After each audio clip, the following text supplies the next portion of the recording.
Hey, what is good, guys? Today I'm going to be talking about somebody who I think is going to be taking the MLB by storm. And before I start talking about him, I want to show you two videos right now. ストライクだってところもすごいですね。2球目162また更新。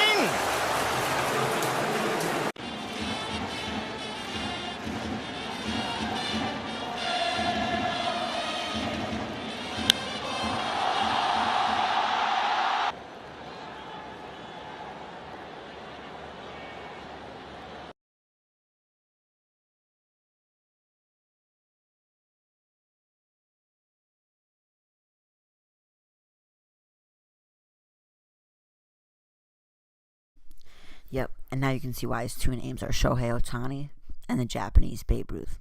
But why is he currently in his fifth professional season in Japan and not in the major leagues? Everyone thought that he was going to go to the major leagues out of high school because on October 21st, 2012, he said that he would play in the MLB and not professionally in Japan. This did not stop the Hokkaido Nippon Ham fighters, who would go on to draft him with their first pick in the draft and eventually convince him to sign by telling him they would have him both hit and pitch. Let's start off by trying to analyze what his projected dollar value is in the major leagues. Let's look at Ohtani's stats compared to the three most recent Japanese pitchers who have signed big major league contracts and their stats from their final season in the MPB. The MPB is the professional league in Japan, and the three pitchers I'm talking about is Kenta Maeda, Masahiro Tanaka, and Yu Darvish. All of the numbers stack up pretty well, but Kenta Maeda is clearly not of the same caliber pitcher as the three others. Although Ohtani has a higher ERA than Tanaka and Darvish, he has more Ks per nine, and he's virtually let up the same amount of home runs per nine. Maeda's contract can cost the Dodgers up to $136 million over 8 years. Masahiro Tanaka's contract will cost the Yankees $175 million over 7 years, and the Rangers spent $108 million on the signing and the contract of Yu Darvish.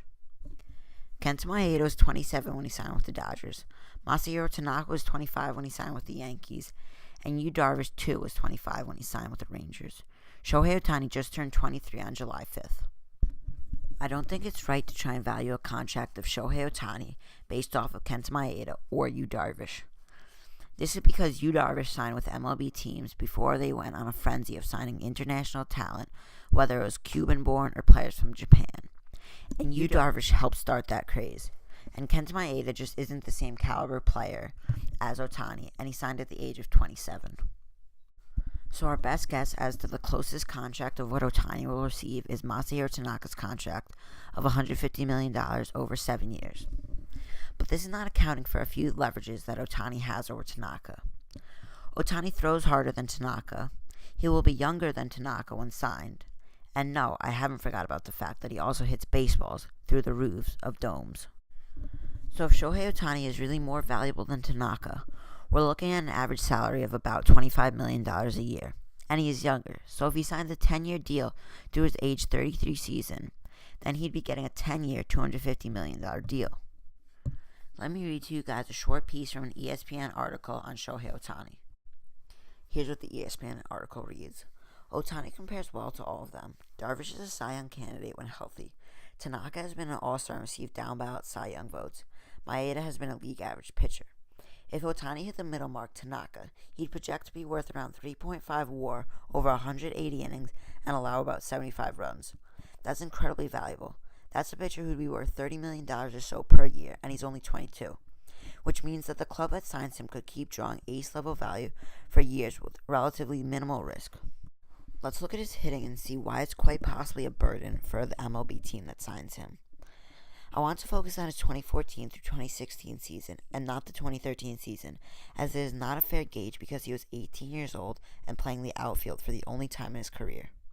His best season was last year's season, where he hit 22 home runs and hit .322 in 323 at-bats, compared to an everyday major leaguer who would average around 600 at-bats. The way that Ohtani was managed in the 2016 season was he pitched once a week every Sunday, and then in Japan there are never games on Monday, so he had Monday off and would DH Tuesday through Friday, and took the game off on Saturday to rest before he pitched.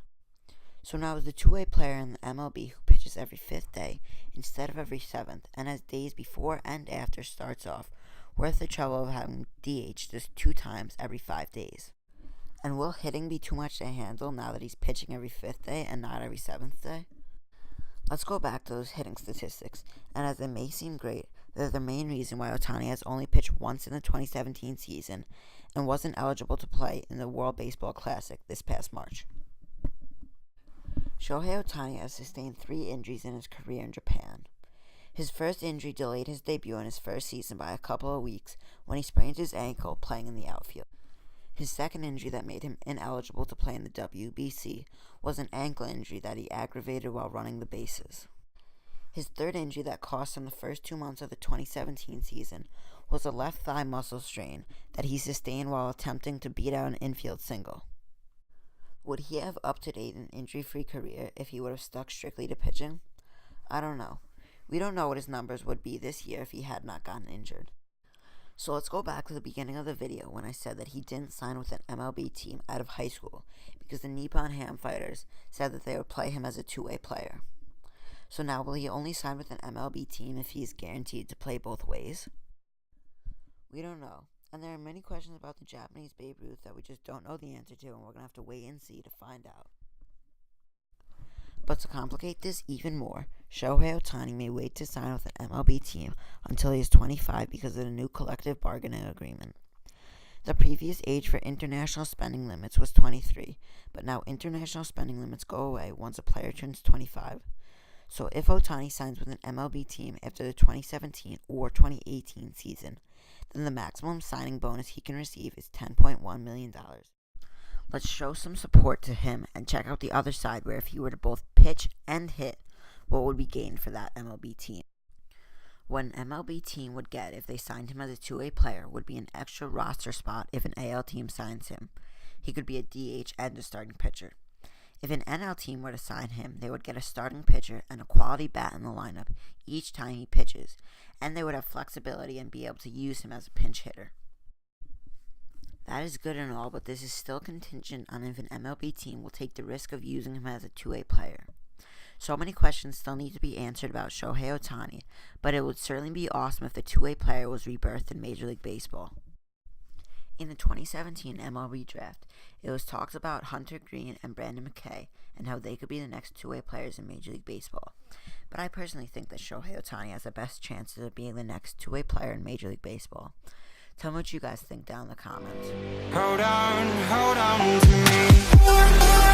me.